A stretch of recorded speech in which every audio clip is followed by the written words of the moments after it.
August 12th, 2018, my nephew Anthony Vargas was walking home from a friend's barbecue when he was targeted by two East Los Angeles Sheriff deputies. Jonathan Rojas and Nicholas Perez, they targeted my nephew simply because of the area he was in. He was having a friend's barbecue in the Montevilla housing projects. And these deputies took it upon themselves to harass my nephew, follow him, and they executed him. They shot him 13 times. He was shot 11 times in his back and 2 times in his head. Before they murdered my nephew, before they pulled their guns out and executed him, one of the deputies proceeded to punch my nephew multiple times in the head. They not only punched him in the head, they punched him in the ribs, they punched him in the side. Not once in the report did it say that my nephew fought back. These deputies claim that they feared for my life. My nephew's back was turned towards them. Anybody with their back facing you is not a threat to you.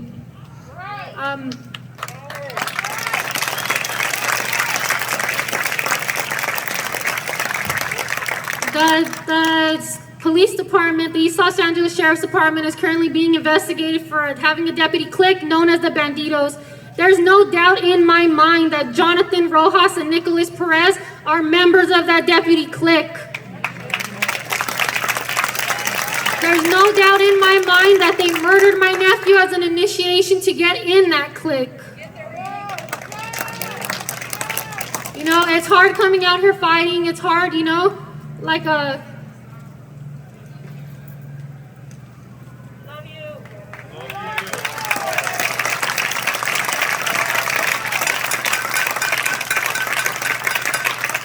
Like a family member said, it doesn't get any easier. Just when you're healing, you come up here and it peels the scab right off. It's necessary for us to come up here, and it's necessary for us to let you guys know who our loved ones were. Because after they murdered my nephew, the news media proceeded to label my nephew as a gang member. They said they shot and killed him because he was a gang member, because he had a gun. The gun they found on him had no DNA. That was not my nephew's gun. That gun, I believe in my heart that gun was planted. Yes, of course. We got you. We got you.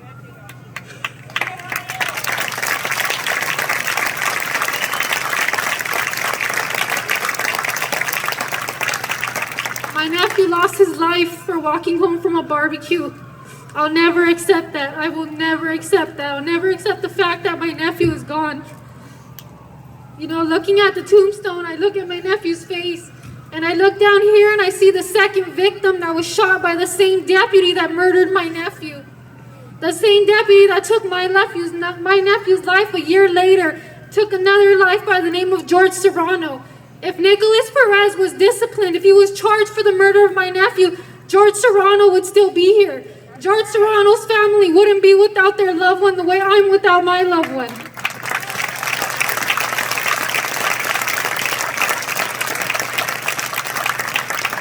My nephew should be here today. He should be up here, telling, the stories of other loved ones. He shouldn't be on the tombstone over here. He shouldn't be over here with the name. It shouldn't be like this. I just appreciate every single one of you guys, because a lot of you have never lost a loved one to police brutality. You've never had a loved one murdered by law enforcement. But day in and day out, you guys show up. You show up for me. You show up for my nephew. And you show up for these families. I can't tell you guys how much that means to me. As far as voting, it's important to vote. It's important to know who you're voting for. And it's important to just get involved. If Jackie Lacey is voted out, and I'm hoping and praying she is, George Gascon needs to know that if he doesn't do his job, we're coming for him too.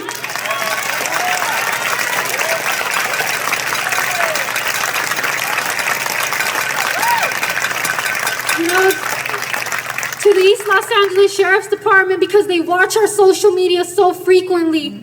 They watch my nephew's page so frequently. To Jonathan Rojas and Nicholas Perez, you guys fuck with the wrong family. You mess with the wrong aunt.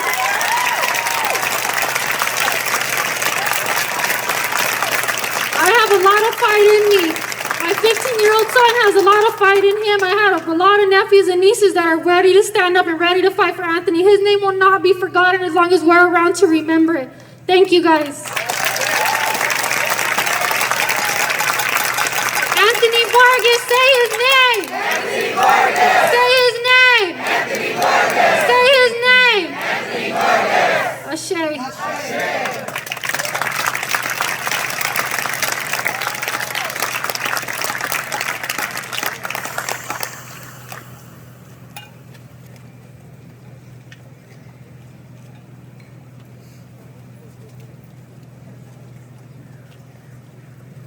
So now we're going to have the family member of Kenneth Ross Jr.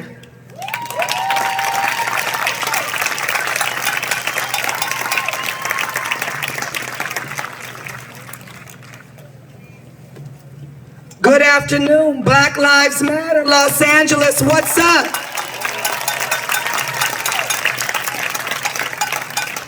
My name is Fazia Amaru. I'm the mother of Kenneth Ross Jr., who was murdered by Gardena police officer Michael Robbins. This happened April 11, 2018 at Raleigh Park in Gardena. The officer shot Kenneth in his back with an AR-15 military assault weapon. What a fucking coward. My son was pronounced dead on the scene. The officer made jokes and said, "Turn off the cameras, this is gonna be a good one." Bitch motherfucker. Bitch motherfucker. You don't know who you fucking with. They claim Kenneth was armed with a gun and they had to protect themselves. And come to find out this year, we finally got the video. After 2 years, Kenneth was not armed, and the officer that killed my eldest son in cold blood. Kenneth was the eldest son, and I have 6 children. They murdered him for nothing. The district attorney, Jackie Lacey, chose not to prosecute the officer. Does it surprise you? I am authentic. My ancestors, my son, and God are always right here with me. We must get rid of the devil, Jackie Lacey, now. I'm on an assignment to expose this bitch and get all these devils out of office, now.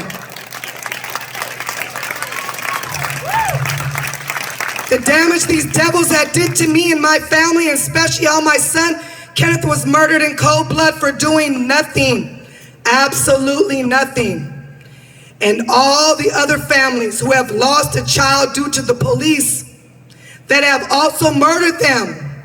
They are 626 murders committed by these killer cops, and they killed them in cold blood.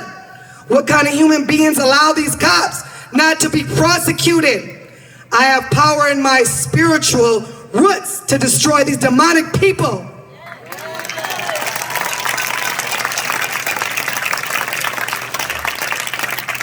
This bitch Jackie Lacey must go and will go now.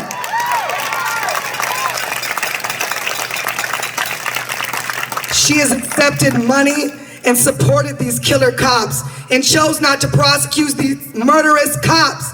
She is a sellout, not just to all of us that has a child stolen due to murder by cops, but also a district attorney for California, which she has done nothing but locked up and charged innocent people for crimes they have not committed.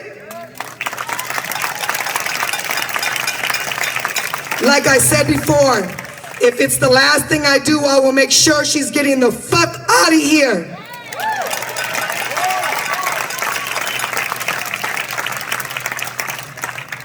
I don't know where you're going, bitch, and don't give a fuck. Because if it was left up to me, you would be going to hell with gasoline draws.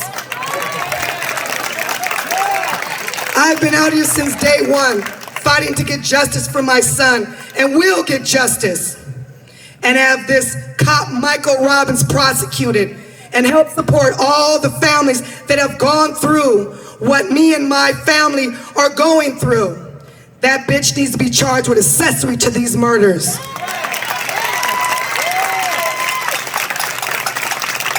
All dark comes to light, and now you are exposed, bitch. Let karma deal with you, and hopefully you will end up in jail with the rest of these killer cops you have been protecting. So for the record, Fuck Jackie Lacey. Fuck Jackie Lacey. Fuck Jackie Lacey.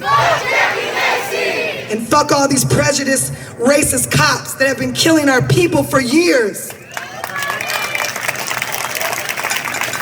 But now you will be exposed and pay the price. And I won't even have to put a finger on you, bitch. Not even one finger. My words are powerful, and I will destroy you. God will handle the rest. Do you hear me? God will handle the rest. My life will never be the same since they murdered Kenneth. I love and miss him dearly, and know he will always be here with me, looking over me, protecting me. And as you know, I had Kenneth when I was just a young woman, 18 years old. Just 18. He was the most kindest spirit I have ever known. We grew up together and had so many good memories. We were always happy and having a good time. No matter what was going on, he was the real one.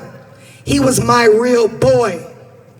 There's nothing Kenneth wouldn't do for me. He was very protective over me and seen a lot of violence due to my abusive relationships. He was a real man at a young age. And because he was the closest to me in my life, we loved each other so much.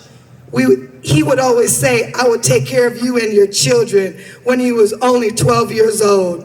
And believe me, if you knew Kenneth, you already knew, because he was already doing it. As Kenneth got older, our favorite place to hang out was the beach. We would go all day, night and day, listen to music, talk, and have plans for our future.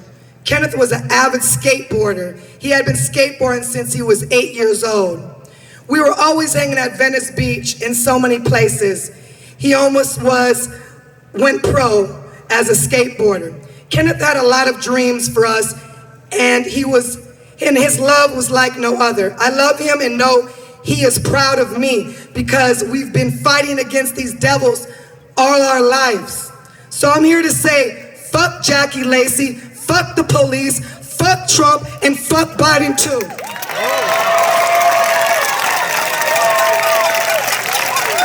He's a racist too, in case you don't know. Don't put me in a predicament where I gotta pick fucking Joe fucking Biden, is that his name? Fuck him too. And Trump already knows he's a piece of shit. He's gonna get the fuck out of here. So fuck all these white supremacists. They just want to make money and use innocent people of color. They have been doing it for years, and change must come now, right now. Not yesterday, right now.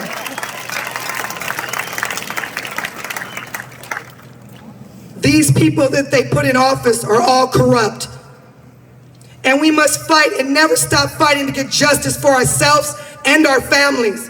I will be out here fighting to get justice for Kenneth. I'm not going nowhere. I'm never going nowhere until I get justice for my son, Kenneth Ross Jr., and they prosecute this killer cop.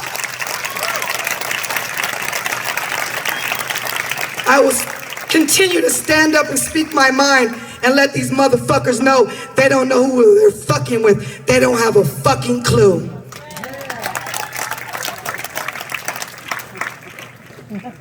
I am Kenneth Jr.'s mother. I will fight to get all these white, racist, supremacists, and killer cops off the streets. Whose streets are these? Our streets. Whose streets are these? Our streets.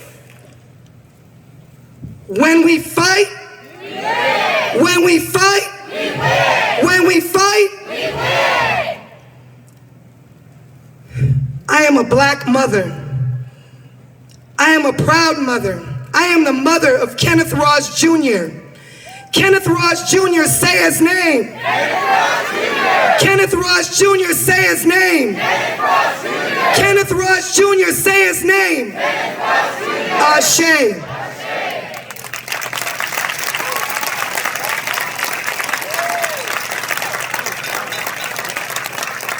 Next, I would like to introduce the girlfriend of Dijon Kizzy.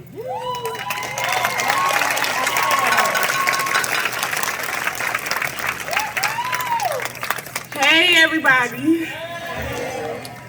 I said I was gonna write something, and guess what I did? I didn't write nothing. First, I want to do what I do every week, and I want to thank everybody here.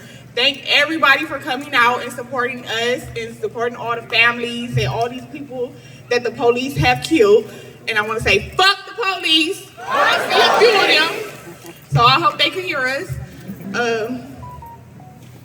I'm really sad today. It's really hard to see all these other people because not only am I Dijon's girlfriend, I know a few of these other people too. Richard, Ryan Twyman, from coming to the protest, John Horton's mother, and Daniel Hernandez family, Nelly Corrado, all of these people. Like, to see all the people and I don't even know them, it just hurts. And it's just so hard that we really have to come out here and do this to bring awareness to other people. Like, how is it hidden so well and how do people don't care? Do y'all know how many arguments I've been having this week with people because they like, oh, we been marching, nothing not gonna change. If Malcolm X and Martin Luther King and them had them slave mindsets, we wouldn't be where we are today. I know we still fighting and we're gonna have to keep fighting. But if they had them slave mentalities like, oh, nothing's not gonna never change, it have been changing. It might not be changing as fast as we want it, but it's changing. The other lady got up here and she said that she got a bill passed for no more chokeholds. It's changing. They labeled Dijon Kizzy's murder homicide by police. Not known by just anybody's hands. They finally giving accountability to them. They said he is homicide by police. So we are out here making a change and we are out here making a difference. So don't feel like we not doing nothing, because we are. So don't let nobody discourage y'all. I appreciate y'all so much. And I know Dijon appreciate y'all so much. Y'all give me so much strength. I'll be at home sometimes sad because I live far and I can't make it to everything. And I'll be sad because I'll be like, dang, you know, like I really lived with him. I really loved him. And to see that y'all out here fighting for him, sometimes I feel bad. Like, dang, I should be there too. You know, but I do live far. And so I do appreciate everybody coming out here. Everybody vote that count, because mine really doesn't count in Los Angeles County. So vote for me. I say that. Make sure y'all vote Jackie Lacey's bitch ass out. That bitch gotta go. It's crazy because I was sitting at home and I didn't know who the fuck a Jackie Lacey was until now, y'all. I'm not even gonna lie. I see all the videos of all these people getting killed nice and send them to Dijon like, hey, you need to like calm down, stay in the house some more. Like, you always want to go party and stuff, but you are a target right now.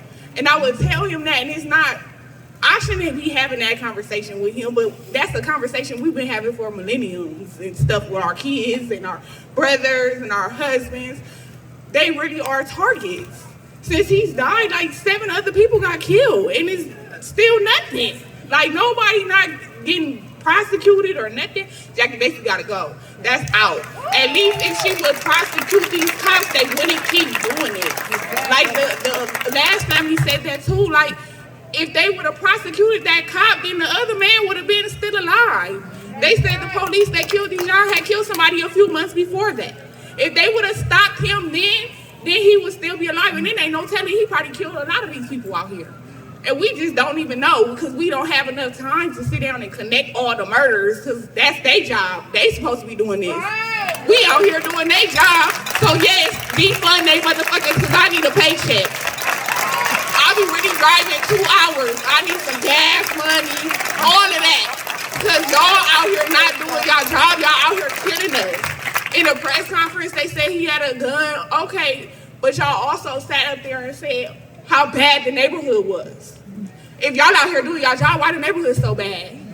If y'all out here doing y'all job, why do y'all feel like y'all the only ones have to have protection when you're telling us that this neighborhood is fucked up? But y'all the only ones allowed to protect yourselves. Nobody else can't have no guns, no nothing. We supposed to just get killed in the streets by y'all and by the other people. That, like, no, that's not fair at all. Like the other family said, they need to be held accountable. They need to hold the law just like we do. How we can't do shit, they shouldn't be able to do shit. They can't be speeding, we can't be speeding, they can't speed. But they speed all the time. But I get speeding tickets. That's not fair. Y'all endangering other people's lives too. Y'all not perfect drivers. Like, it's all type of police. And then when y'all crash into somebody, y'all gonna say it's a suicide? They crashed into y'all. Like, it's just so fucked up. But we still have to just fight. Like, it's never gonna end, I guess. But oh well, cause I'ma keep fighting until it never ending. Like, cause I have kids. I got 3 kids. And I remember when my daughter was young, she used to always say she wanted to be a police. And I used to tell her, like, ooh, girl, nobody don't like the police. Like, I don't know if you want to do that. And I still would, like, be scared for her to be a police, but that's our future. That's who our next police officers are going to be. So that is like how she said we have to install in these kids right and wrong and stop letting them go and get brainwashed by these police. Like, we gotta get all the old racist ass people out of here. Why are y'all still racist? Like, y'all like our food, y'all like our music, y'all like our clothes, but y'all still hate us? Like, it's just, it don't make no sense to even keep raising these kids with this hate in their heart for no reason. Like, kids don't be born with hate in their heart. They be loving each other, and then here come the families just fucking it up. No, they're black. They're different. They're criminals. They're this. Y'all make us this. Like everybody, oh, Trump gave us money. No, Trump didn't give us money. Trump gave us coronavirus. And then try to help us with our coronavirus. And then he put the money out there for people to do fraud for he could label us more criminals because he knew we was going to do fraud and take that money. Like, who's going to not take their fucking money? Like, I'm going to take all their damn money. They owe it to us anyway. We working out here for this shit. I don't understand why the rent's so high. Why is so many homeless people? But y'all got big ass assault rifles and shit. Like, why y'all got all these big ass guns? Like, for us little ass people, what the fuck is y'all? I watched Breonna Taylor video too, y'all, and that shit was like a fucking video game. Did y'all watch that shit? They walking through with them big ass guns. I'm like, damn, this look like a video game. They walking over that girl body and then just saying she done. Like, she done? No emotions, no nothing. They don't have no emotions. Like, how do y'all kill these people and go home and not even cry? Even when the pictures of Dijon, like, they just standing there, face emotionless, looking at his dead body on the ground. How are y'all looking at that and not, it don't hurt? We don't need them type of people protecting us. I protect myself more than somebody that don't have no emotions, that's cut off from other people because of their skin color or because of the way they speak or anything. Because I know I'm mixed. So I'm white and I'm black. So I got racism for both sides. The white people don't like me because I ain't white enough, and the black people don't like me because I ain't black enough. But I don't give a fuck. I love me. So, and I was thankful. I thank my daddy and my mama. They both dead, but I be thankful that they wasn't racist and they created me. Cause like, woo. So it's just, I just grew up around all this racist stuff and I just never understood it. I don't install it in my kids, and that's what we need to focus on. I know it's scary to teach our kids this stuff, but this is what we need to teach them because they are our future. Like, we could be out here, we could fight for them because we don't want them to see this, but they need to see this. I didn't bring my kids today, but I bring them sometimes too. Like, because they need to know that they're going to be our next lawyers, they're going to be our next police, they're going to be our next nurses, our next doctors, and they need to know that you don't treat nobody different because of how they look or how they talk or how they smell or because they don't have a place to live because the rent too damn fucking high in this world. Like, you don't treat nobody different because of who they are. You just treat everybody how you would want to be treated. And that's what I wanted to say. What else do I want to talk about? I want to say thank you, Laura, wherever she is. Because I remember when this happened, she started talking about this project, and I told her, do it. Like, it's going to come out great. It's going to bring awareness for people to actually see each 626 now, I think. it's 26 now, to actually see it, this is like a real eye-opener. I cried a lot for everybody here. Not only just the families, but for everybody here, because it's hard to come out here and fight for the right thing. We shouldn't have to fight this hard for something that's so right. It just don't make sense to me. But thank you, Laura. Thank you, all the volunteers. I know y'all worked hard. Thank you, all the families and all the supporters, all the videos and the medias, and fuck the police.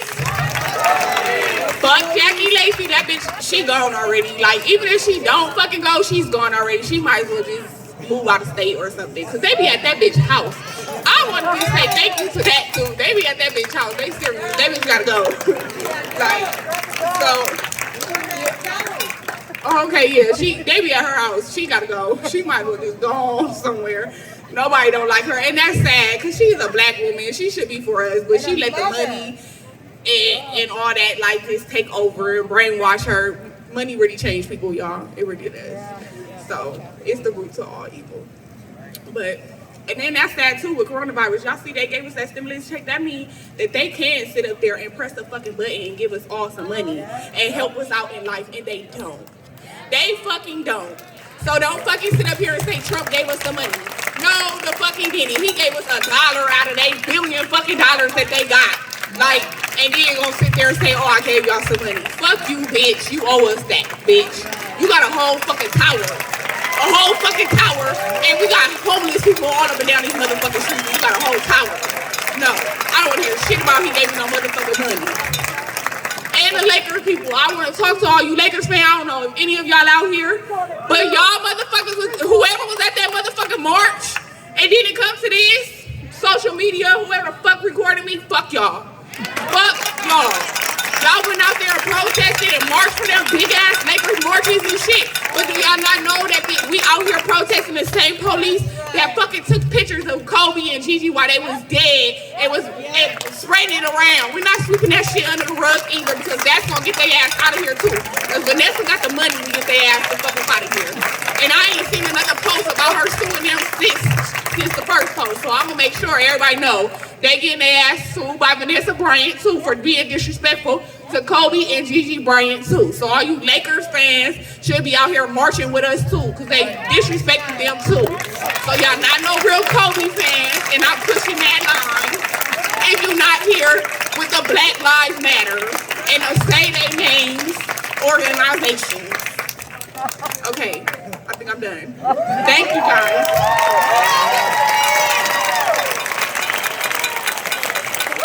Dijon Quincy, say his name.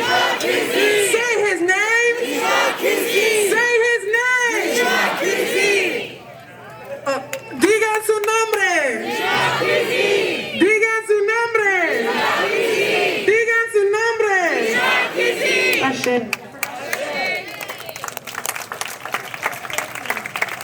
Up next, we have the family of Daniel Rodriguez.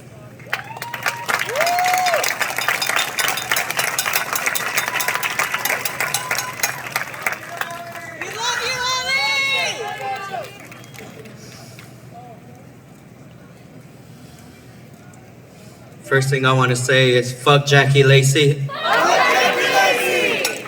And fuck LAPD and LASD.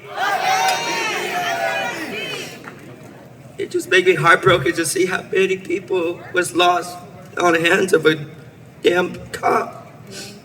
This is way too much to count. It just seeing that my brother's name is on one of these tombstones hurts my heart. 6 years ago, my brother just went to a store to grab something to eat. And when he walked out, he didn't even know there was 2 cops waiting for him. The most fucked up thing, that my brother was deaf and had autism. So he didn't even hear them telling him to stop. As soon as he pulled out his phone, they shot him 5 times. 3 times in the back. Well, 2 of them hit him in the head. It traumatized me and my whole family.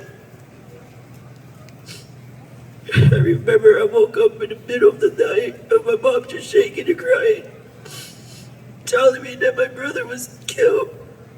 It hurts. When my brother died, he was 15 at the time. Too young. He could still be alive, having a future. He probably would have kids right now.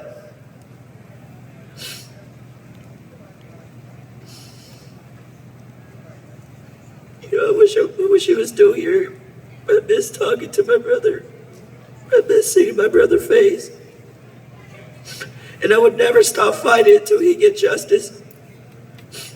And this bitch Jackie Lacey Niko, because the way she said my brother's death was a suicide by cop, which is bullshit. How can a phone make you commit suicide to a cop? Just by pulling a phone out. How does a phone look like a gun to a damn officer? That meant they was there to kill my brother. They was there to kill these people.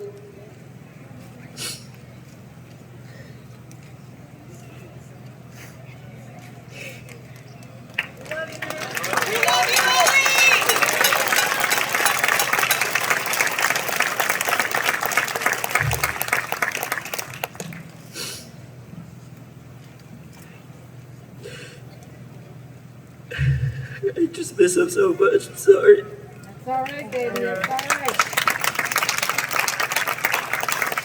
I can see how big a lot of people here support the family. Because we should not be going through this. We should not be scared to be walking out of our house thinking that we might get killed by them. Thinking that we might get harassed. And the officer who killed my brother is still on duty. He haven't went to jail. They haven't did anything to it to make him get arrested for what he did. And I remember there was a standoff near my house, and the officer was there too. And this happened way before Visho left. And this officer had a nerve to tell me, am I related to the boy he killed 6 years ago? And he lucky I didn't pop him in his fucking mouth for what he said, because that was very disrespectful to harass a family. I wouldn't be here for you without you guys. I wouldn't be here speaking.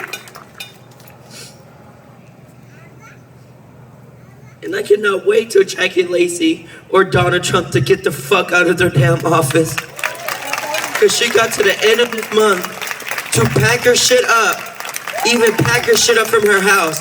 Like, I will goddamn hell buy her a U-Haul so she could put her shit up in her and move. Because she doesn't deserve to be here anymore. And when Trump get out of his fucking office, I would tear down his Trump Tower to make sure it go with him. Because I ain't having the nerve to sit here and just get racially profiled, or anyone else get racially profiled by these damn pigs or by any other one. You know, why are we being treated different? We're all the same. Just because we wake up in a different skin color, just because I'm brown, just because you're white, just because you're black or Asian, doesn't mean you're different. We're the same people. We're brothers and sisters here.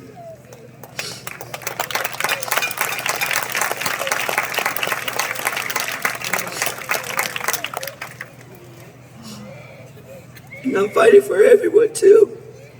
Because I don't want to see anyone else get killed by these damn pigs. And they had the nerve to go home back to their family like they didn't kill someone. Like they didn't harass someone. Which is fucking bullshit. Because if I was a cop and I would have killed someone, I would have turned myself fucking in. But they're too fucking pussy enough to stand for what they fucking did to people's family. Like, my brother would still be here with me. Shit, all I know, we probably would still be playing around. But no, because I just grew up 6 years without my brother.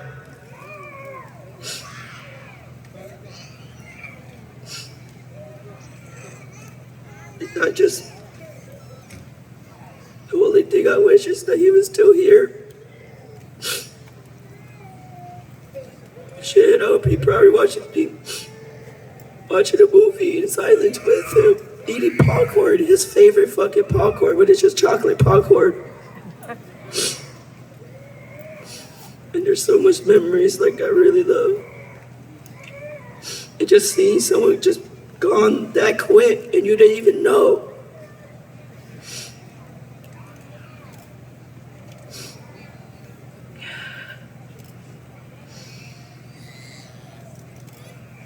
And all I gotta say is bye, you fucking bitch ass Jackie Lacy. Because I hope you rot in fucking hell for saying the shit that you told my family, saying that it was a suicide by cop. Well, you better go in hell with your fucking boyfriend Donald fucking Trump. Because both of you guys should rot in hell. The chief of LAPD and all the officers should rot in hell too. And I cannot wait till their ass is gone. I cannot wait till we get rid of these ICE. And I cannot definitely wait till these fucking pigs could get out of our city. And I say his name. You say Daniel Rodriguez. Say his name. Daniel Rodriguez. Say his name. Daniel Rodriguez. Say his name. Daniel Rodriguez. Oh shit.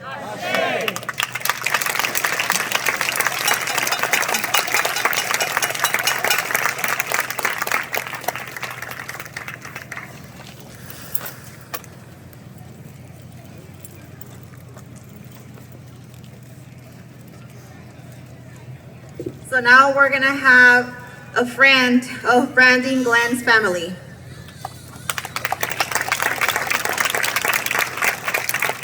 Hi, I'm going to be reading a statement on behalf of the family.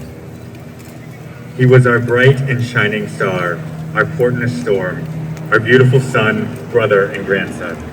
He was Brandon Kyle Glenn. He went to visit his best friend in California and never came back. Words cannot describe how heartbroken we are. Our lives have been forever changed in a horrendous and terrible way. Because of this totally unnecessary and devastating tragedy, an innocent child now cries heartbrokenly for his daddy and wonders why he can no longer see him or speak to him in the flesh. Brendan was loved by all of us. His mother, his sister, his son, his grandmother, large extended family, and countless friends. I'm distraught, sad, angry, devastated, and just keep hoping that Brendan will walk through my door and this nightmare would just be over. I just look at my phone and hope to see that it's him calling me. But that's not gonna happen. It's over. That terrible night, Officer Proctor took my son's life, and in a moment it was over. I wasn't there to hold or comfort my son. He was all by himself among complete strangers. A perfect young man who was just adored and loved by so many. Just gone, all alone. 18 days later, he finally came home. All Brendan did was go to California to go to work in August 2014. His childhood friend moved to California a few years earlier and invited him to come to California and work with him. He was going to stay about a year, get some experience, and come back home. This was Brendan's first trip on an airplane, and he was so excited to go. I told him to be safe and careful. He said, "Don't worry, Mom, I'll be fine. Nothing is going to happen." I never knew that when I hugged and kissed my son goodbye that August morning at the airport, it would be my last time. Every single day is a challenge since my son was ripped from my life. Brendan and his sister Brittany grew up in a very loving home and were raised by me, my mom, and my grandmother. He had a wonderful life full of excitement, fun vacations, holidays, and overnight camp every summer. Brendan was a master at everything he did. He was your go-to guy to build or fix your computer. Avid hockey player, golfer, snowboarder, skateboarder, downhill skier, water skier, jet skier, hang glider, mountain biker, sailor, waterfront and poolside lifeguard, CPR expert, and the list goes on and on. Let's just say he loved and enjoyed his life. Brendan was a student of life and always learning. He was never afraid to ask questions that other people wouldn't and hear answers that others would be afraid of. Brendan was a decent human being who was kind and generous, always ready to help. Now we are left one family member short, not from illness, old age, or accident, but through deliberate, reckless disregard for human life at the hands of law enforcement, whom I always thought you could call on when you were in danger and were there to protect, not harm. Thank you.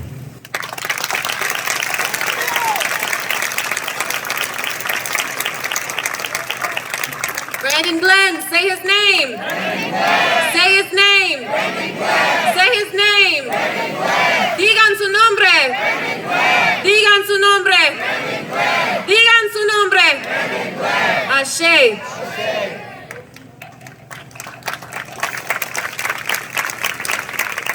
I'd like to introduce a close friend of Vanessa Marquez, Minerva.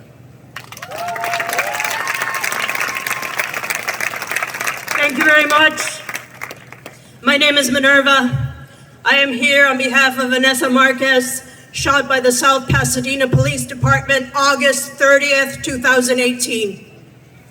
At the time of her death, she weighed 84 pounds, had 4 chronic illnesses, fibromyalgia, and I'm forgetting the other autoimmune diseases that'll come to me, celiac disease, osteoporosis, and one more, and I'm forgetting.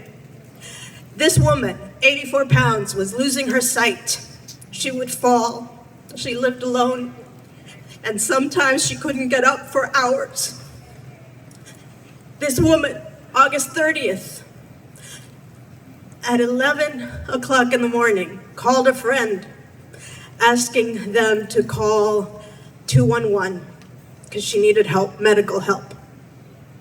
And she had a long history with the paramedics in South Pasadena who would laugh at her and call her an addict because she had 4 autoimmune diseases.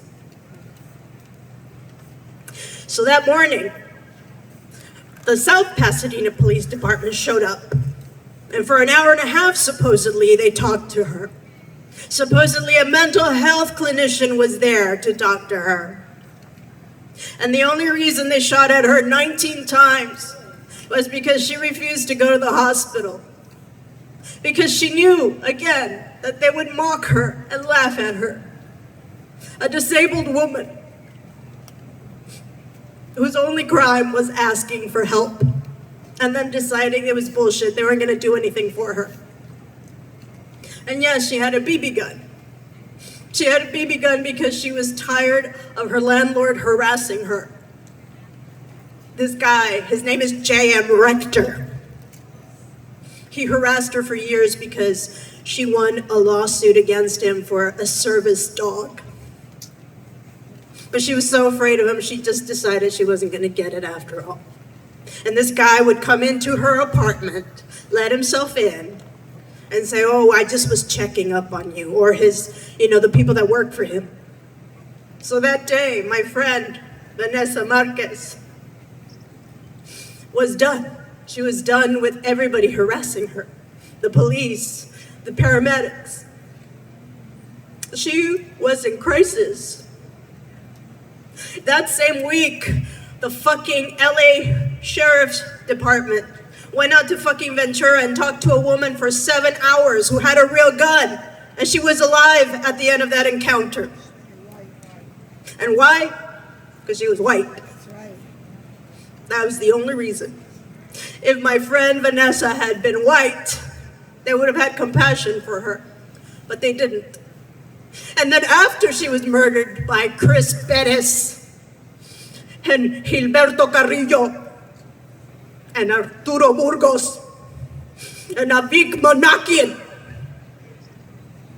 the fucking LA sheriffs had the nerve to say that she was crazy, that, she had an eating disorder, whatever the fuck they could make up to drag her name through the mud.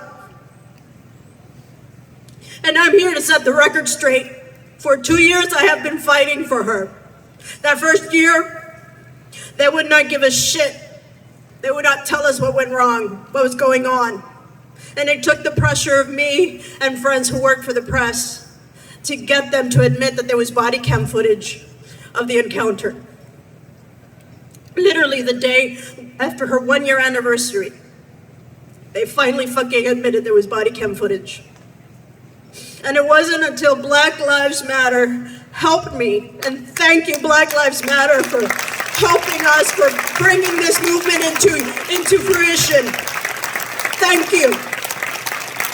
Thank you, Black women, for leading.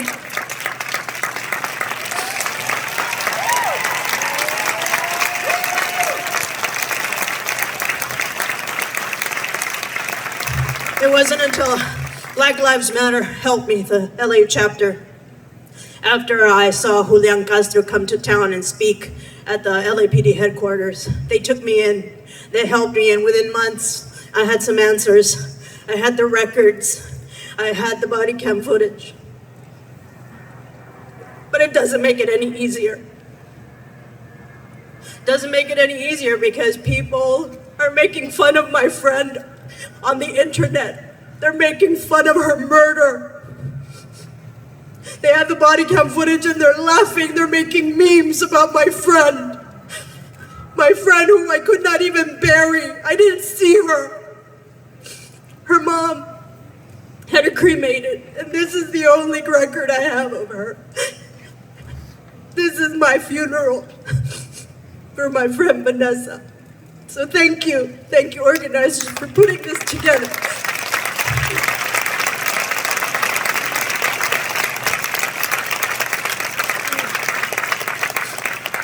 So in March of this year, Jackie Lacey ruled my friend's murder, suicide by cop. But what else is new? I wasn't expecting anything else. After they kicked the can, you know, when we wanted the records from the South Pasadena Police Department, they said, oh no, the sheriffs have them. And then we go to the sheriffs, oh no, they went back to the South Pasadena Police Department, and they go, oh no, it's still under investigation. So it's all bullshit to cover up their crimes. And they think over time people will forget. Well, you guess what? Guess what? I'm never gonna let you forget that you murdered my friend Vanessa. I will never let you forget Chris Perez and Gilberto Carrillo and Abig Manukian and Arturo Burgos. I am here like a little thorn in your fucking ass. I will always make you remember that you killed a disabled woman.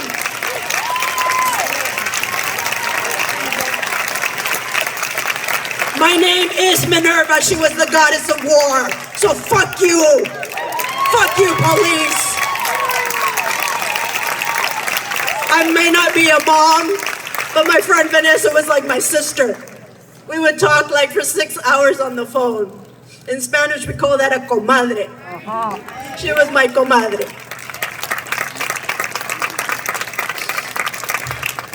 So in all this time that I've come to join Black Lives Matter, and I've met all these families. I've met Alex Flores' family, Amanda, his sister, David Flores' family, Doña Teresa, Cesar Rodriguez's family, Doña Rosa and his sister, Evelia. We've become like families. We are family because no one understands the pain of losing someone like this. Daniel Hernandez's family, Doña Maria and Marina, I thank you. Deanna Sullivan, I thank you. I thank you for the support because it's fucking hard. I've been crying all week. And yet I know that this is powerful.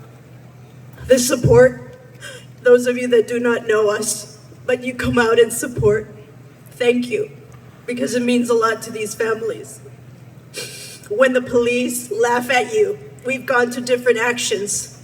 We go to Flores Fridays at Newton Division, and 3 weeks ago, 2 fucking cops come up on the roof and they go, mocking us, mocking the pain of these families, like it's a fucking joke. And then we went with Doña Teresa to the, Southeast Division on 108th Street. Again, this fucking blonde cop comes up on the roof and starts laughing and filming us like it's a fucking party. Well, guess what, bitch? We're coming for your pension. We're coming for that building. We're coming for that money because that is all you understand. And we will come for you. Mark my words. It will be the mothers. It will be the mothers that will be your downfall. Trust. Trust. A Latina mother, you don't know the wrath of a Latina mother. You don't know the wrath of a black mother. You do not know. They will come for you. And if you've infiltrated this event, guess what? Newsflash, we're coming for your job. We're coming for your job. So start getting some other skills other than killing people, you fucking serial killers.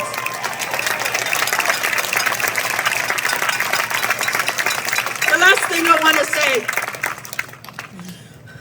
because I'm Mexican, my culture is Mexican. We have a beautiful tradition of Dia de los Muertos, the Day of the Dead. And the flower that we use is a girasol. Not a girasol, I'm sorry, what is it called in Spanish? The marigold. The marigold. But I forgot the name in Spanish. It's a beautiful indigenous name. And that's why I wore it on my dress today, to honor all your loved ones.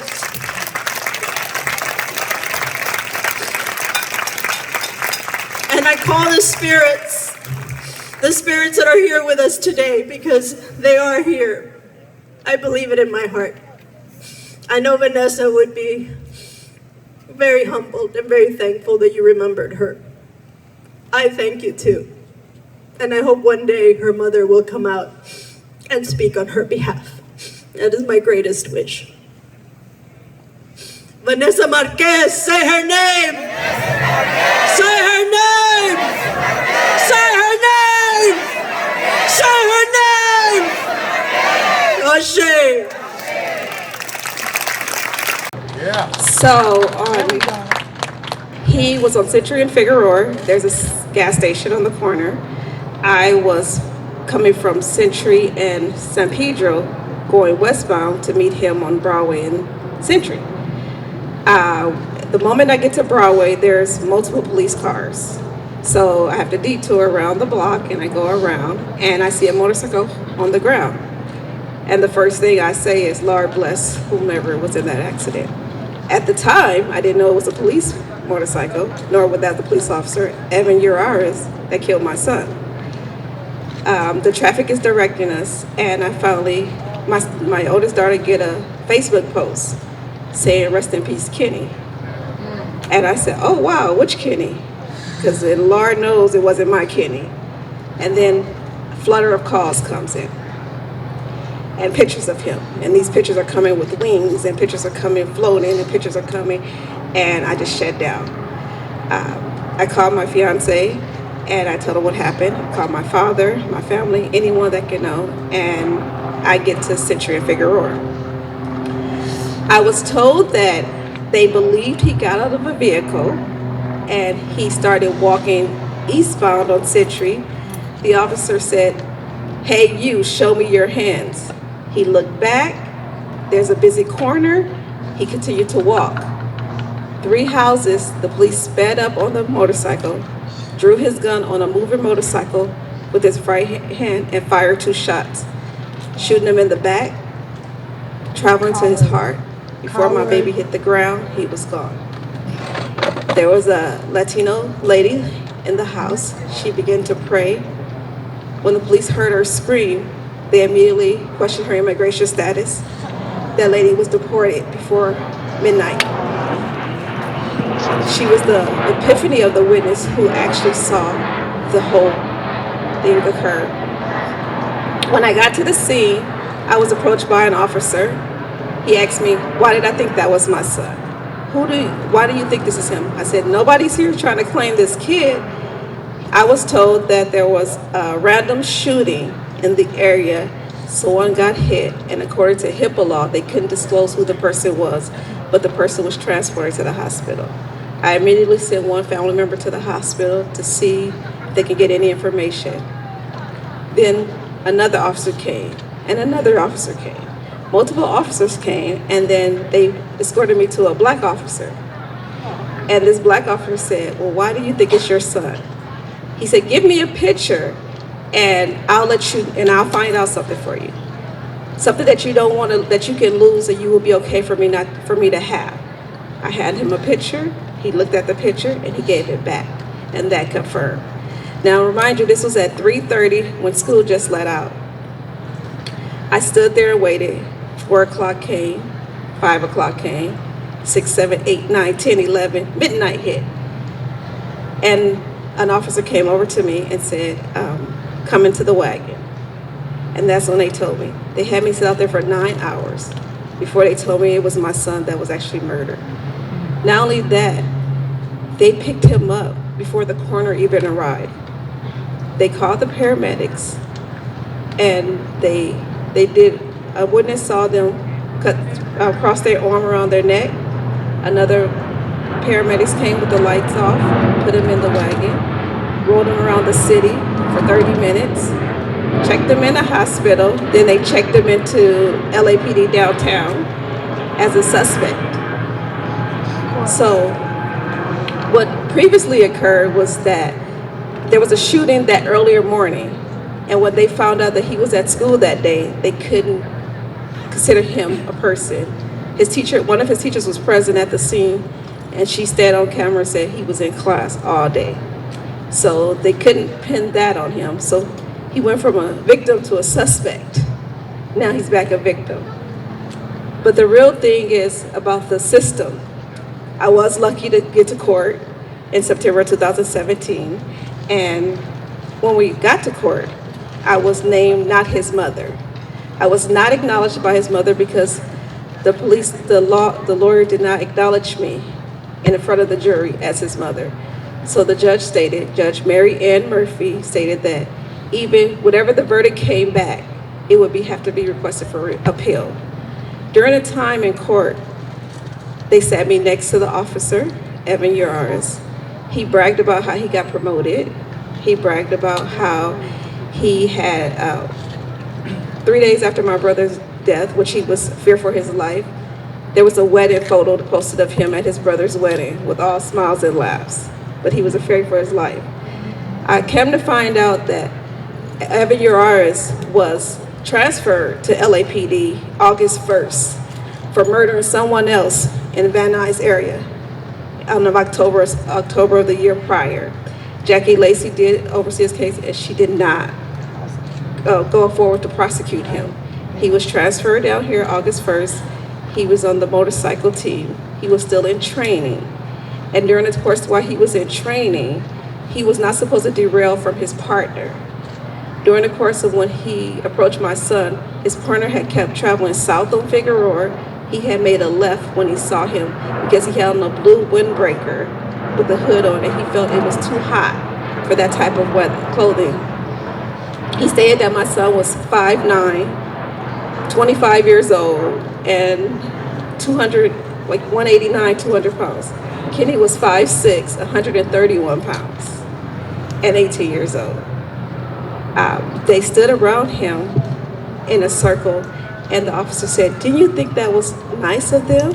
They stood and bowed their heads around yours. I've never seen nothing like that. That's what the deputy told me over the phone. The worst part of after someone has passed that way is when you get into that court system and they brutally destroy you. I heard police officers snicker when they showed the autopsy photos. I heard them say things that were inappropriate. I had members of Black Lives Matters who had came to participate in the case.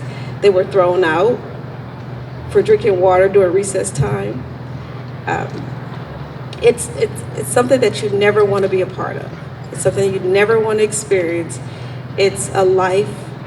He's my oldest son, my firstborn, and it's a life that's ripped apart of you. Kenny was an amazing person. He played track and field, he played football. He was really advanced in math. He had visions of opening his own school and having boys to collaborate with sports into academics. Just an exceptional person. And every day you have to learn to live without him. You have to try Today I try, and if I don't do well, it's always tomorrow for me. It's nothing that can replace that. And I know a part of that was the first time I laughed after he passed. I felt guilty because I knew the pain that I had was so strong. You don't want others to feel that the pain is gone. But the fight, that's what keeps you alive. I learned that in 1970 that the LAPD had a big, massive discrimination case towards women and African and minorities, and they weren't promoting police officers.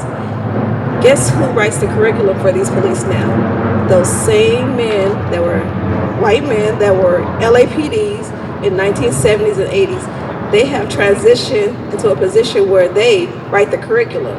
So they know exactly what to tell these officers when they get caught in this.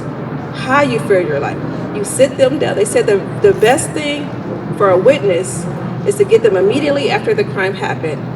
Why are they allowed to sit for 6 to 10 hours in a cell by themselves so they can get their story straight?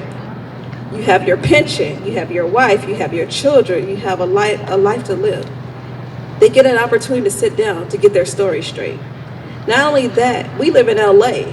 When they go home to the Valley or Orange County, their neighbors don't know what they did. But we're sitting in our city and we know every day what they have done. It took a lady across the street to tell me, do you know the police killed your son? Before the police even said anything, a woman said, they killed your son.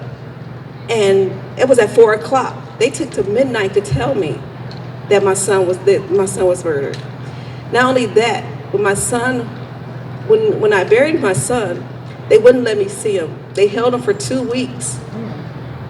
And they said because he had participated in the fire, he was prepared to become a firefighter because he had already been in the phases. They have to live scan, but they already had identified him. And so when we get the death certificate, they said undetermined. And then when they changed it, hands by another person, when they're supposed to put hands of an officer, because that acknowledged what they've done. That goes to the count of the city. It's not enough for Jackie Lacey to leave. It's not enough. We're at the point where we need to scare these young kids to let them know it's not okay. You need to go to college. You need to get in a career. You need to become a prosecutor. You need to become a police officer because they're the ones. We need to police our own cities. We can't let other people that don't know who we are come into our city. And they come in our city and they destroy our families. Because it's not just the mother, it's not just the wife, it's the kids, it's the cousins, it's the people that they've encountering in life. And those people are all hurting. When we hurt as parents, we hurt for other people. Other people become mentally unstable. Other people don't understand why. And things happen. We need to scare these kids into knowing it's not okay and to become something in life. You have to go to school. You have to become educated. You have to know the laws because it's going to continue. They have the same people, the same officers that were embedded in that crime of discrimination right in their curriculum. So they know who they're on the hiring team. They know who they're going to hire. They know who they're going to let in. It's not by accident they take a 20-year-old white male that never been around minorities, put him in a jail system for his first years of training, and then throw him on the streets of LA when most of us are in prison, whether we did it or not. That's not by accident. That's mentally training them to come out here and destroy us. So when is enough is enough. But I'd like to thank everyone, and I am so sorry we met in this kind of arena. And I would like to thank the staff for just calling me and coming in contact and acknowledging my son. Because sometimes this happens so often that by the time one person is posted on the news on Tuesday, Friday someone else is up there posted on the news about an officer-involved shooting. So I'd just like to thank them for really coming out and looking for us and bringing us together and creating events like this to acknowledge our family. Thank you.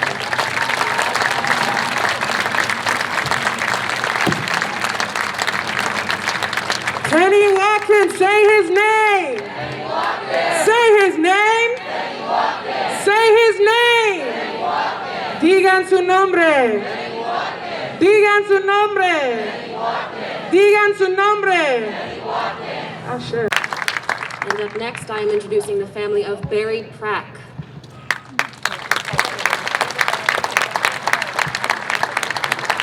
Thank you all for being here.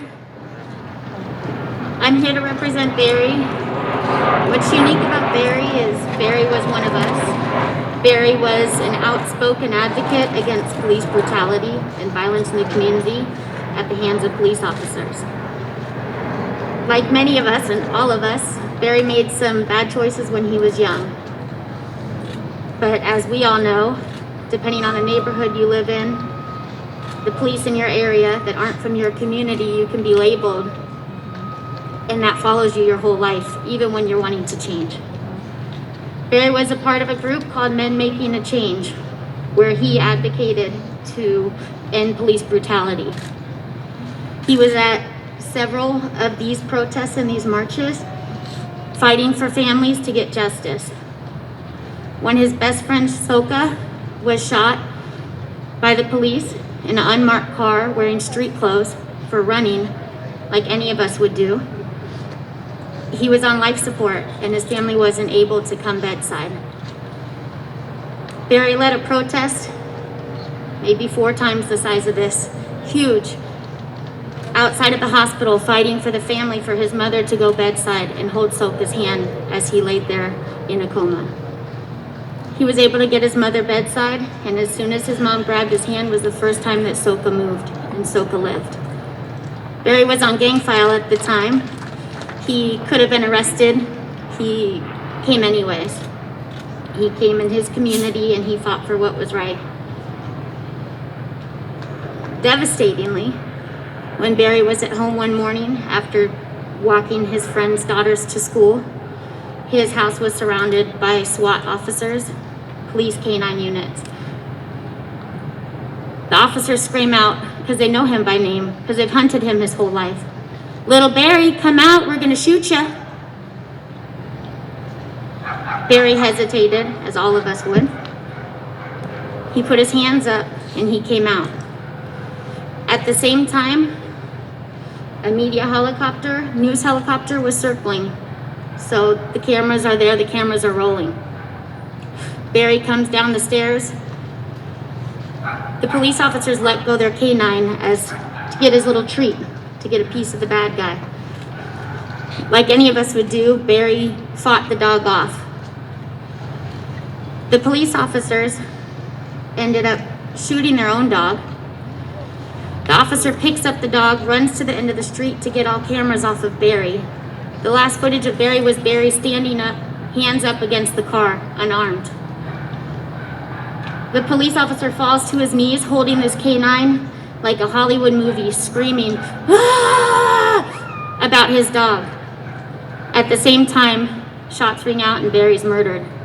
Barry's body laid cold in the street, like the dog. The dog was held and actually rushed to an animal hospital while Barry lay dying.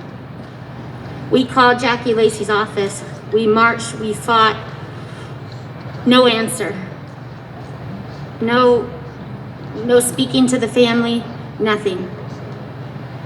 Nobody would listen to us.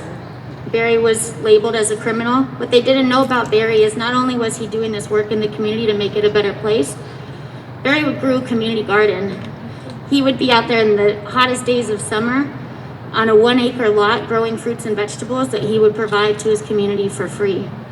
Barry was a part of actually trying to improve the food system of the meals that are served in our schools to give kids fresh fruits and vegetables as a part of their summer meals for free. Barry was everything to us. And some of the things he was fighting for before he was killed was a diverse citizens police commission. If you know you can run in your area under your zip code and you can review the police cases that come to your neighborhood. And right now those are comprised of mostly white people, mostly just people that are on the side of the police, and the stories are never really looked at. So we encourage you to run for those seats in your local community so you can hear these stories and speak out against these officers. Barry was fighting for a better system of tracking these police officers, because the same officers that killed Tyler Woods a few months prior that Barry was protesting at the march were the same officers that were there when Barry was killed. So tracking these officers so they can't continually terrorize our communities. And lastly, just on behalf of the family, we want to call for a compassion act for the families, because we shouldn't be followed, pictures taken of us. After Barry was killed, Barry was already dead. They went to his home. They took out his grandmother, who's dying of stage 3 cancer, not at 2 in the afternoon, at 2 in the morning, barefoot. They ransacked the house and took out all pictures of Barry, took out everything, and ruined this family's house. So on top of having to pay for a funeral, now they're having to put their house back together, and then their memories of Barry's are stolen as they took the only pictures the family had. Thank you guys all for being here. Thank you for all the work that you're doing, and in the name of Barry and all the others, we ask that you keep fighting. Justice for Barry Pratt. Barry Pratt, say his name. Barry Pratt. Say his name. Barry Pratt. Say his name. Barry Pratt. Digan su nombre. Barry Pratt. Digan su nombre. Barry Pratt. Digan su nombre. Barry Pratt. Ashe.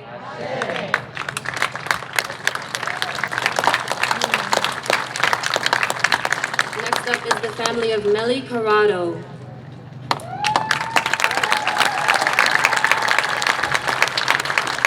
Hey everyone, how's it going? Can you guys hear me okay? All right, my name is Albert Corrado. On July 21st, 2018, my sister Melly Corrado was killed at the Silver Lake Trader Joe's by LAPD. They were chasing someone. His car crashed outside of the store. He ran inside. They fired 8 shots into the store. My sister thought she heard a car crash. She went outside to look. She was one of the managers. So she told her employees to stay put. She was going to go check it out. And for that, she was caught in the crossfire and got shot once. She was dead within half an hour. And when I think about Melly and I think about, it's been 2 years and, life has to go on, right? I mean, they tell it to you in therapy, they tell it to you in movies and in songs, and it's good advice. I mean, life has to go on. You have to keep living. You can live in your pain, but you have to do the function of living through each day. And it took me a long time to figure out how I was going to fight back at the people that took Melly from me, because there was no accountability. I grew up in LA. I know the LAPD. I know how they are. I know that we live in a city, we live in a state that's progressive, quote unquote. That's not true. It's never been true. Because if you have an organization like the LAPD that's just allowed to do whatever they want, that's allowed to take people's lives and not see any prosecutions, any actual substantive change, that's not progressivism to me. And so it took me such a long time to figure it out. I gave myself a year to recover mentally. And when we were young, I'm just gonna take this out. When we were young, my mom died of cancer, and so I was angry at the world, I was angry at cancer, I was angry at these intangible things that I couldn't go fucking vote cancer out. I couldn't go to their house and hunk.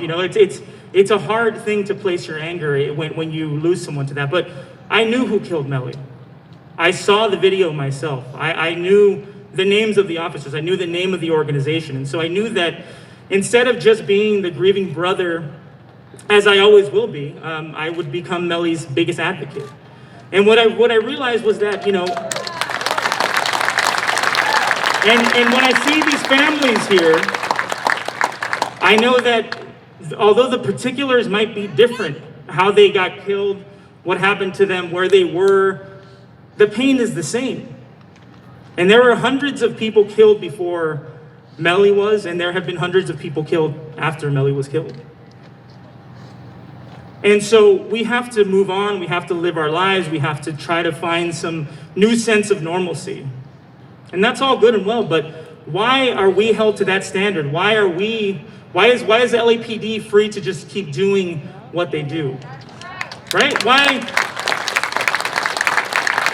Honestly, I've gotten to know so many amazing, incredible people since this happened, through my, getting into organizing and activism and just meeting families of other people who've been killed. And I'll be honest with you, I know this sounds a little harsh, but I don't want to know any of those people. Because the only reason I know them is because we share this pain, that someone out there saw my life fall apart on TV, on Twitter, wherever. I didn't ask for this. And so when you find yourself in a position like this, the only thing you can do is fight back. And what I have learned from spending time with these families, spending time with people who are trying to get accountability from the police, is that there is no reforming this. There's nothing that it can be done right now that is going to lead to any substantial change. We know that. And we can vote out Jackie Lacey, and I hope we do, but if the moment George Gascon fucks up, we're gonna be outside of his office, right?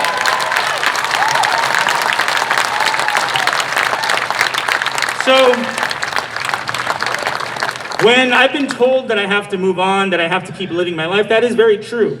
And I'm glad that I took that advice. I'm glad I found something to pour my energy into, because this isn't cancer, this is the LAPD. We know where they fucking live, right?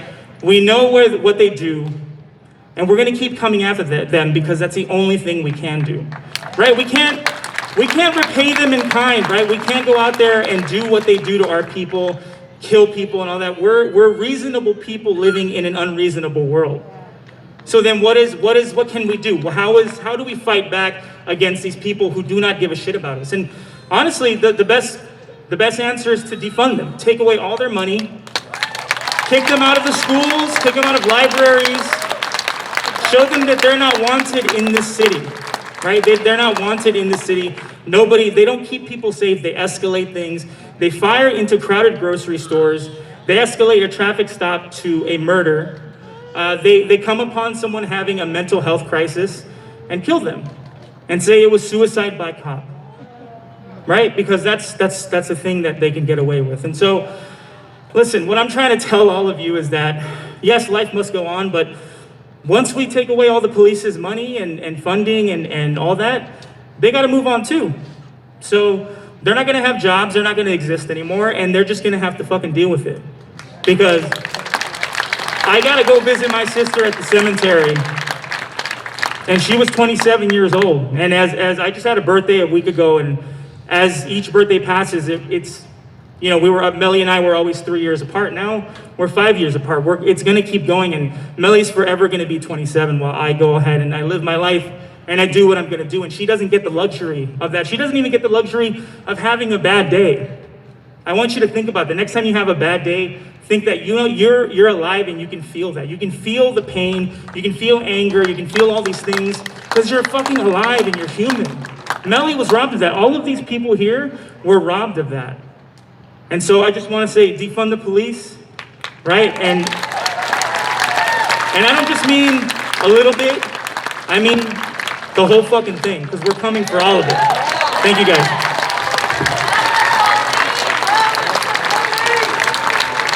Corrado, say her name! Say her name! Say her name!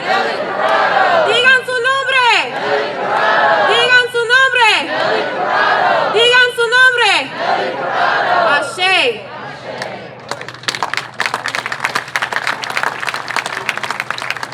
Next, I wanted to introduce the family of Furman, Vincent, Venezuela.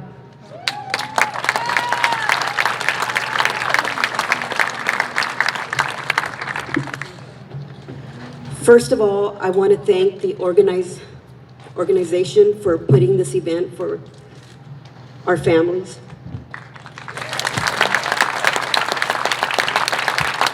My name is Marie Cofinco. I am the aunt of Furman Vincent Valenzuela. This is how my nephew looked before. He leaves behind his father, his 2 children, and a large family, and we miss him very much. A year and 3 months after my nephew was murdered by the Anaheim PD, I spoke to his mother regarding the advocating that I was doing for my nephew. She gave me her blessings, along with my family members, that I would be the one to be sharing my nephew's story. Some people may not approve the way I share his story, but I believe in truth. no matter how ugly and how horrific, that these Anaheim police murdered my nephew. On July 2nd, 2016, in Anaheim, California, my nephew was walking from a park, Maxwell Park, when a call came in to the Anaheim police station. This woman thought that my nephew was following her. So my nephew was walking behind her. She went into her home. He crossed the street to the laundromat. In the video, you will see my nephew putting his clothes into the washer. He was approached by two officers, Daniel Wolf and Wu Jianjun. They approached my nephew as he was putting the clothes in the laundry, and they asked him to stop, put your arms behind your back. It escalated where Daniel Wolf did the first chokehold. He didn't succeed. He fell to the ground, and then Wu Jianjun started choking him. They choked him, they tased him, they beat him. My nephew was able to get off the floor and run out. They continued to choke him 2 more times. They broke the hyoid bone in between here. They left him on the concrete for 7 hours in the parking lot, the 7-Eleven parking lot in Anaheim. They took my nephew to the hospital, Global Hospital in Anaheim, where they take all police brutality cases. They kept him for 3 days and didn't allow us to see him or to be by his side. On July 10th, we took him off life support, but he was already dead July 2nd, but they hooked him up on life support. We waited 3 years to go to trial. We went to trial in November of 2019. For 7 days, we heard the testimonies and heard the police try to convince the jurors that they were doing their job. They had the audacity to say that my nephew could breathe because simply he said, "I can't breathe." After 7 days, they came with a verdict. The jurors came out with a verdict saying that the Anaheim PD are responsible for violating my nephew's civil rights.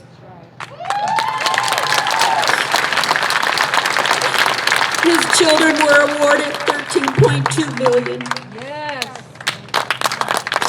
But the Anaheim has appealed it 2 times and has been turned down. For a year now, I had been on an I Can't Breathe campaign with Racial Justice Coalition in San Diego. They banned the chokehold in San Diego.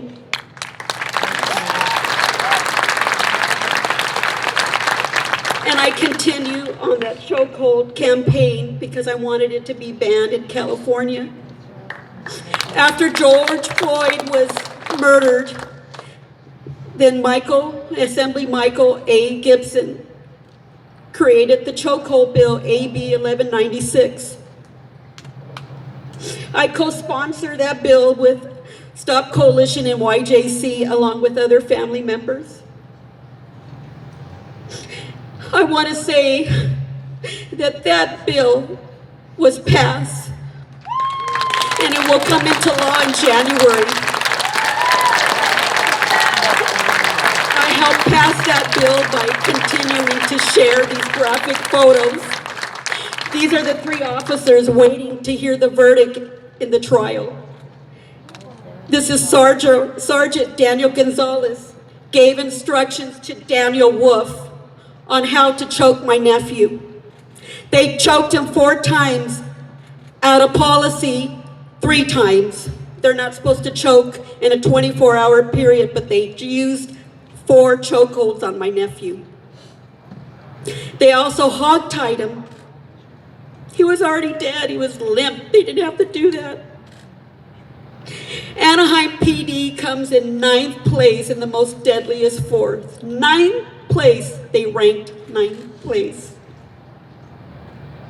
I thought, okay, the chokehold bill passed, the trial, the kids were awarded, I could move on. We don't move on. We don't. Every time I come out to these protests, it opens that scab and it triggers this emotional that takes over my life. You don't ever move on. You just work on living. But I want everyone not to forget my nephew, Furman Vincent Valenzuela. Say his name. Thank you for allowing me to say his story.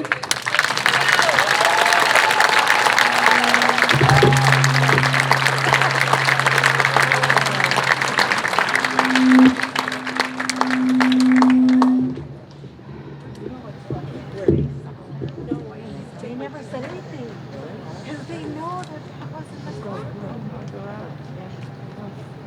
Okay, so we almost got in trouble, but I want to just watch everybody. Yeah, wait. It's a long line. It is. And we all got something to say, you know.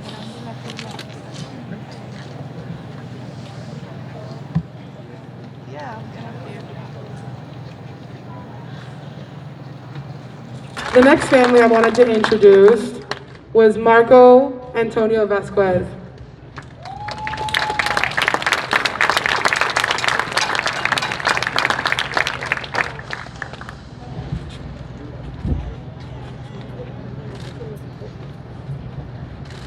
Hi everyone, we are the family of Marco Antonio Vasquez Jr. I am his wife Cristina, this is his mom Leticia, and this is one of his sons Jax. And he was murdered on the night of October 6th, 2019. He was experiencing a episode, he was schizophrenic. He called the cops himself, because he was under the belief that there were 3 men in the home and we were in danger. At the same time, his mom was on the phone and letting them know, listen, he's having an episode, please, this is the 5150. They came out, big team came out, they came out with the pet team. After 2 hours of evaluating the situation, they just kind of played it off like, hey, let him sleep it off, he's fine, we're gonna go. There's no issue here. Within 20 minutes of that, because he wasn't thinking clearly, he was clearly under an episode, he figured, okay, the cops aren't gonna help me, so I'm just gonna go and we'll be safe, us, the family.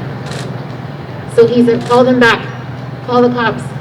So my oldest daughter said, Mom, I don't know what to do, I'm worried for Dad. And I said, let's just call them. My daughter's clearly stating, listen, he's having an episode, we need 5150, they need to come back, the pet team needs to come back. They said, it's too late, they're closed, we're sending the cops. When they get there, they'll talk to you. Within 2 minutes of her hanging up the phone, a patrol car pulls up, lights are off, and they shout out, did you guys call the cops? And we said, yes, we did. My daughter's thinking they're gonna come talk to us. They come rolling in, they shout out, move out of the way, and it was like a movie because they come jumping out of their cars, already cocking their rifles, and me and my daughters are running with them, and we're saying, what are you doing? Stop. And within 5 seconds, he was shot and killed. His mother, his father, and his brother were standing on the driveway. They could have easily killed him as well. They never shouted any commands. They never did anything. They just ran up and they killed him in a matter of 5 seconds. I remember screaming because they put up a yellow tape. They were quick. Put up a yellow tape. They were pushing us out. They were roughhousing us. And I remember shouting at them. There was maybe 10 to 15 officers lined up. And I'm shouting at them because our youngest son at the time was only 6 weeks old. And I'm shouting and I'm saying, what am I supposed to tell my baby? He's never gonna know who his dad is. What am I supposed to tell my son when he's asking for his papa? My daughters saw their father murdered. They have nightmares of seeing the bullets go in his body and smoke coming out and his lifeless body on the ground. It has been 1 year. We just celebrated his 1 year on October 6th. We still don't have the names of the officers who shot my husband. We don't have any information. Every time we call to follow up, they say, all the records are sealed. We don't know what to tell you. Talk to your attorneys. They blame it on COVID. Because of COVID, things are on a standstill. We can't do anything for you. So what we've been doing, we let a year go by. We haven't said anything. Now our motto is the longer they take, the louder we're gonna get. We're gonna keep fighting.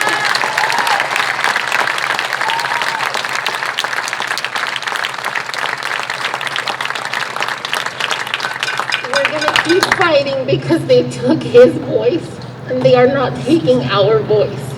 And in the middle of all this chaos when life doesn't make sense and I don't want to get out of bed because life gets too hard. I look at my babies because thankfully we have 5 children together. He left me the best parts of him. They are his legacy. They are my motivation to continue fighting.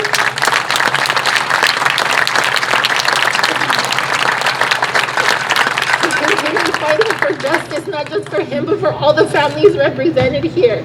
I am so sorry to each one of you. I am so sorry that we had to meet this way and come together this way. But do not give up on hope, because as long as we keep fighting, there is always hope. Always hope, and I will fight until I take my last breath, and we will fight together. God bless all of you.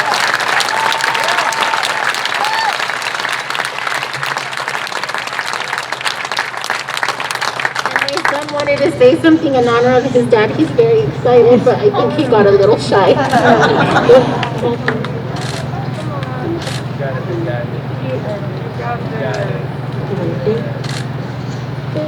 Fight together, we can dream about him when we go to bed.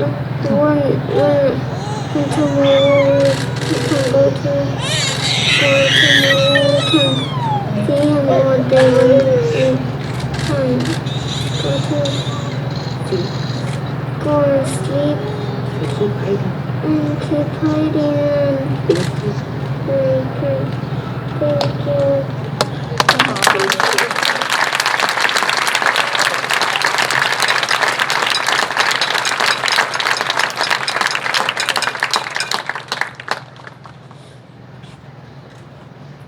Say his name. Yo. We gotta figure these names out, because that's why we out here, right? So I try that again. Marco Antonio Vasquez. Say his name. Say his name. Say his name. Digan su nombre. Digan su nombre. Digan su nombre.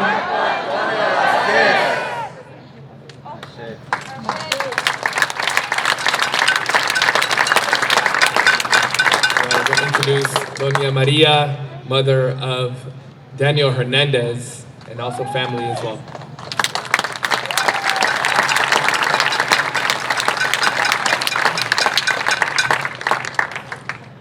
Buenas tardes a todos.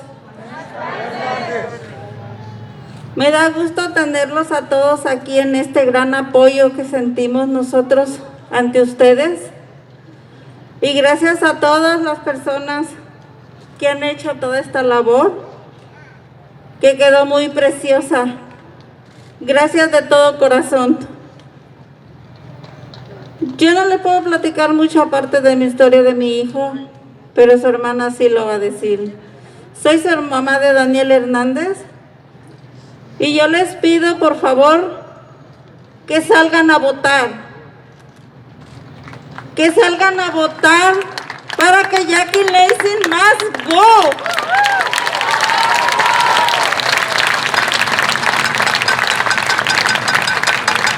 Y sigámonos uniendo en esta lucha, que cada día sea más fuerte porque somos demasiados seres que están en el olvido. Y hay demasiado dolor en todas las familias.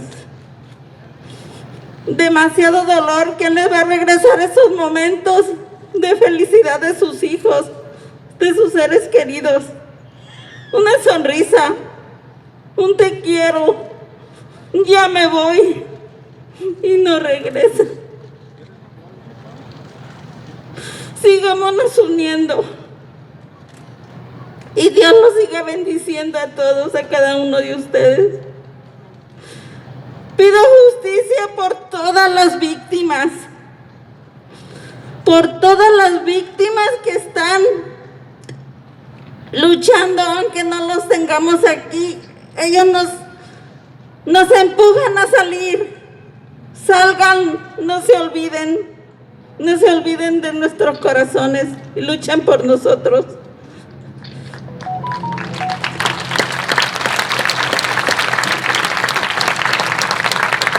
Gracias a todos y Dios los siga bendiciendo.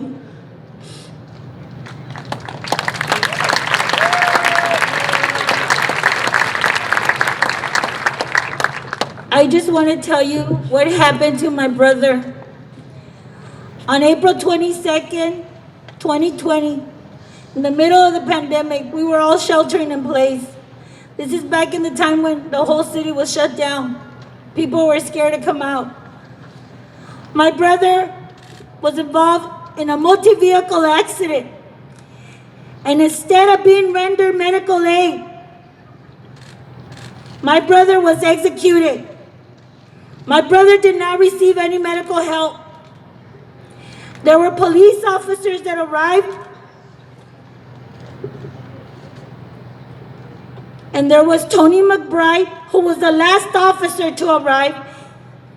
And in less than 2 minutes from arriving on the scene, she executed my brother. She shot him 7 times, 1 in the head, 1 in the back. No one approached him for 2 minutes. No one approached my brother. And when they did approach him, they handcuffed him. He was provided no medical help. My brother laid in the street for almost 11 hours, handcuffed, dead. We found out because of social media. When people were live streaming, they sent the video to one of my brothers. And we were shocked when we received the news. My sister called me to tell me she was on her way to meet with my dad, and my brother was on his way to meet with. You don't understand the pain. When somebody kills a member of your family, who do you turn to? Where do you go? Where do you go? There is nothing in place for none of these families. When LAPD murders your family, they treat you like the criminal, like you did something. They don't take accountability for their actions. When we found out who had killed my brother and her relationship to the police union, she is the daughter of Jamie McBride, who is one of the directors of LaPel.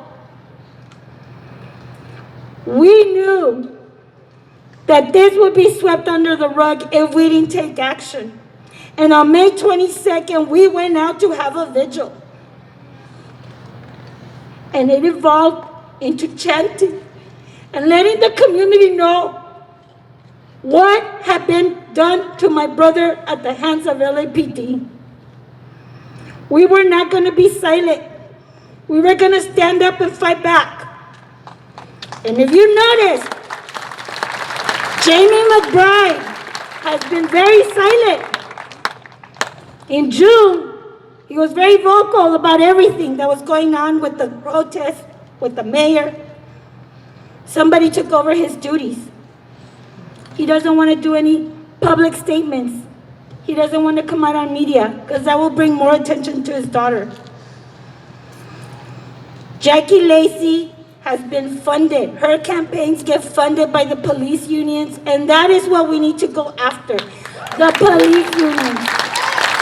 We must work to pass laws so elected district attorneys cannot receive campaigns from police unions because they don't represent us. So we need to work towards that. We need to work towards ending qualified immunity. Police officers need to be held accountable just like we are held accountable. We must follow the law. So should they. So should they. They should also follow the law. They should be held to the same standards that we are held. And so we thank everyone here.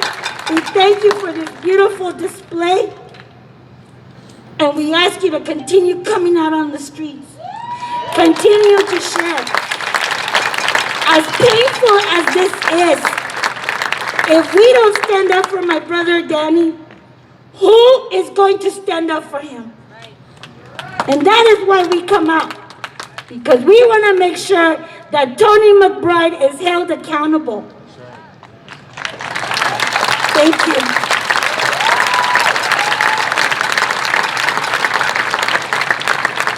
Daniel Hernandez, say his name. Say his name. Say his name. Digan su nombre. Digan su nombre. Digan su nombre.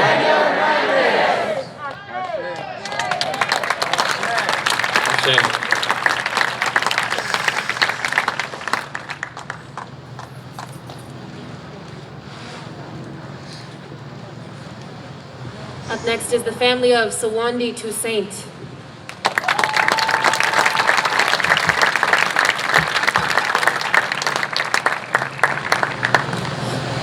Hi, I'm the sister, the oldest of my mom's 3 children. My brother is Sawandi Toussaint. He's the middle child and the only boy. Him and my sister are Irish twins. If you don't know what that means, they're 11 months apart. I'm 8 years older than my brother, but he is my twin. He went everywhere with me as a kid. He looked up to me, and he was my best friend. I moved to California in 2013, and he waited until he turned 18 before he decided to move to California with me. Him and I are the only 2 of my mother's children that live here in California. My mother wants me to move. However, I don't feel comfortable leaving because who is going to fight for my brother if I leave California? So, I am here. He left behind my 2 daughters who are not here with me today. I'm going to try to keep this short. I have to be on set in a couple of hours. My oldest daughter is 10. She's, unfortunately, she's the only one that would have the memories with him. Although he was very close with my 4-year-old, she won't really remember him how my 10-year-old remembers him. She looks exactly like him. She is his child if it was possible. Again, my mom and my sister don't live here, so they couldn't be here. I'm the only liaison to fight for my brother here in California. So, my brother went to school in El Monte. He went to the El Monte adult school there down the street from the bus station. He worked in Irwindale at a warehouse. He made friends. He talked to people. He was extremely humble and extremely friendly. He was quiet and he was caring.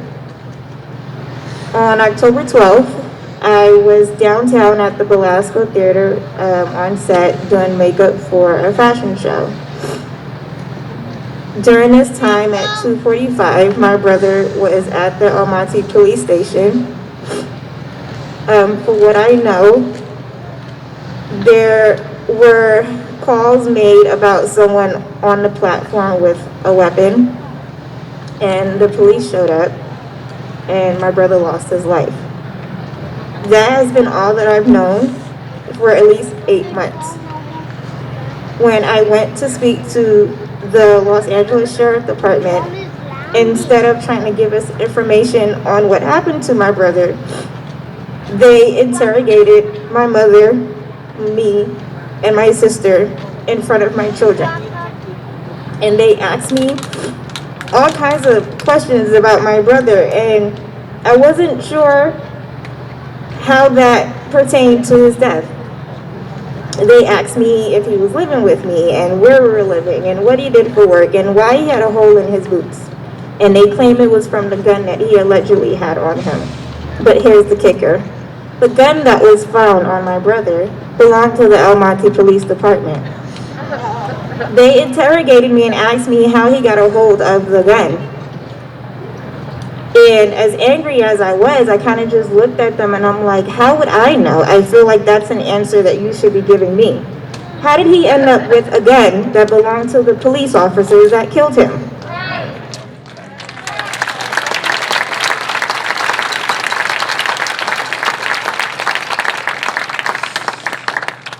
And they said nothing. And then I asked for my brother's backpack. And he says to me, we don't have a backpack. I said, well, my brother doesn't go anywhere without a backpack. Well, we can't give you the backpack because it's in evidence. Hold up. You just told me that he didn't have a backpack. Okay, cool. Well, do you have any surveillance? No, we don't have anything. El Monte Police does not wear body cams. Okay, but he was killed at a bus station. There's cameras on the platform. Have you viewed the video surveillance? No, we have not. Okay, cool. They placed 3 photos in front of me. One of them was of a gun that he allegedly had. 2 of them were supposedly of my brother with a gun in his hand. My brother is left-handed. One of the photos they showed me, he had the gun in his right hand. I'm not too familiar with shooting guns, but I'm pretty sure I'm gonna use my dominant hand. So, okay, cool. They asked me to come back to pick up the stuff that he had with him. And they didn't know that I was coming with my lawyer, to their surprise. They give me his things and they say, oh, this is all that he had on him. And I asked again for the backpack. You cannot have the backpack. Okay. Can I have the clothes that he was wearing? No. Okay. Well, what can I have? Can I have some answers? We don't have answers either because it's still an open investigation. Okay, well, how about you don't call me to interrogate me unless you have answers, right? Cool.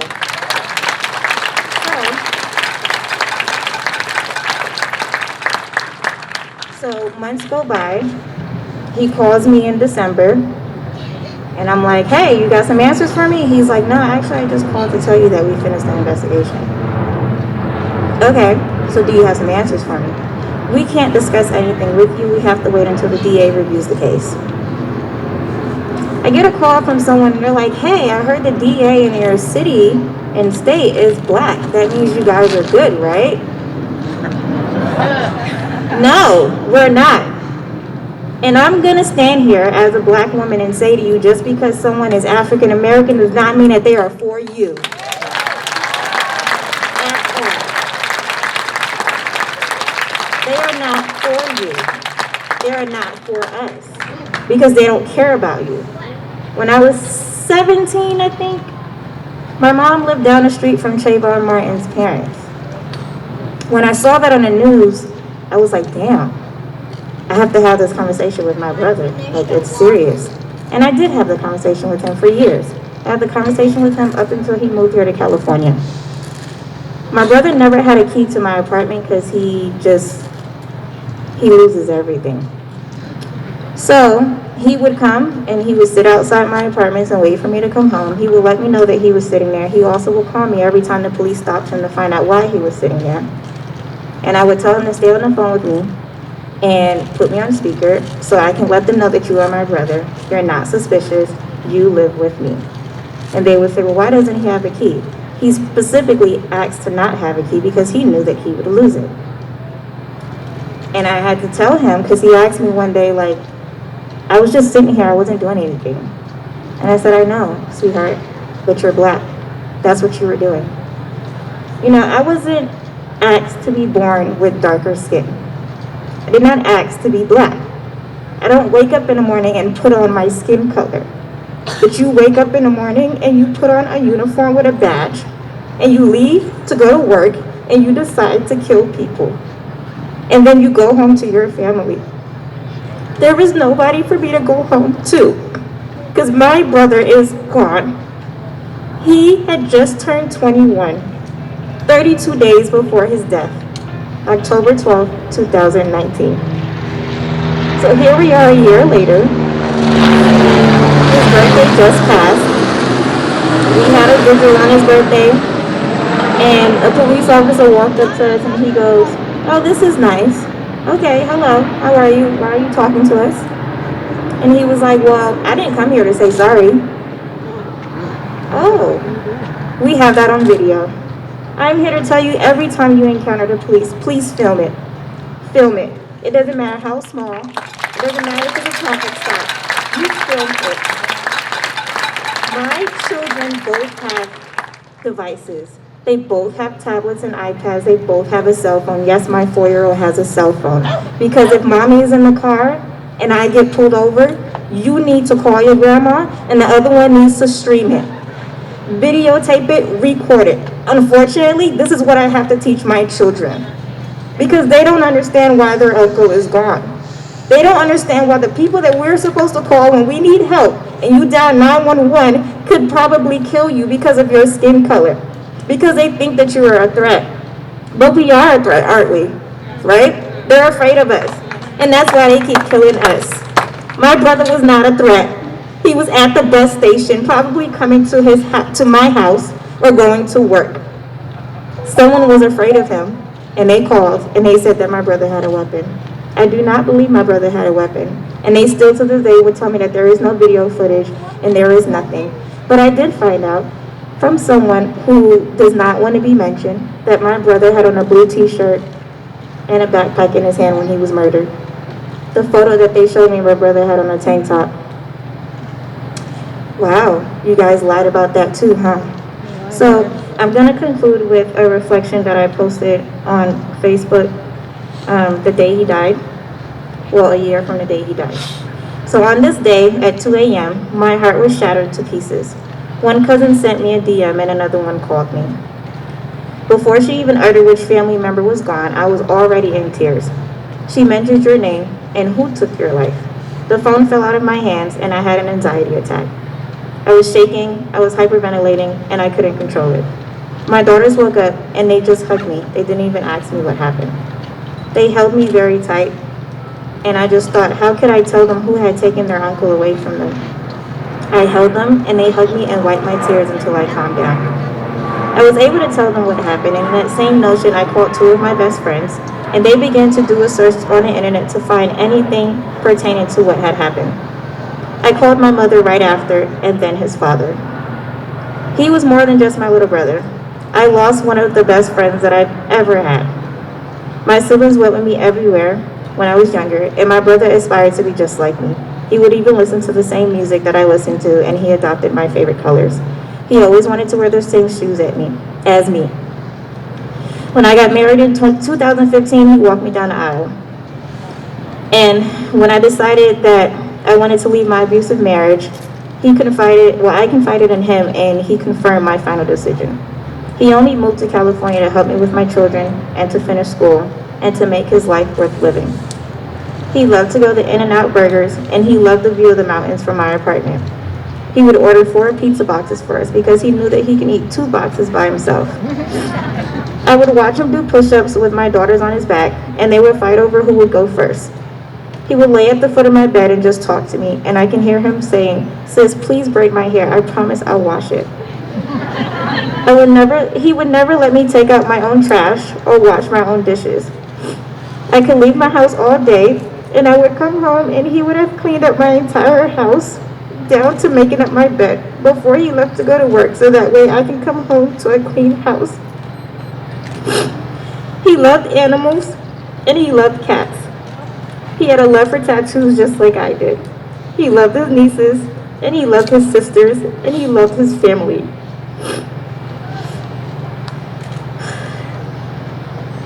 He was never upset, and he always saw the good in people. Even if you did him wrong, he forgave you.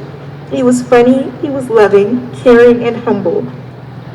He would spend his entire check on his nieces and to help me out with bills before he even used it on himself. He was clumsy, something his nieces inherited from him, along with his face. I remember thinking how I taught him how to read when he was 4, and it turns out he had actually just memorized the book.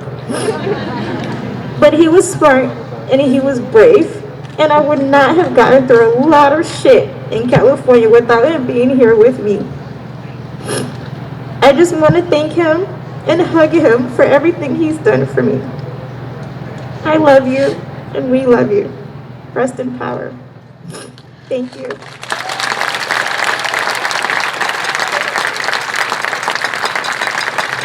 So 1, 2, say his name. So 1, 2, say his name. Say his name.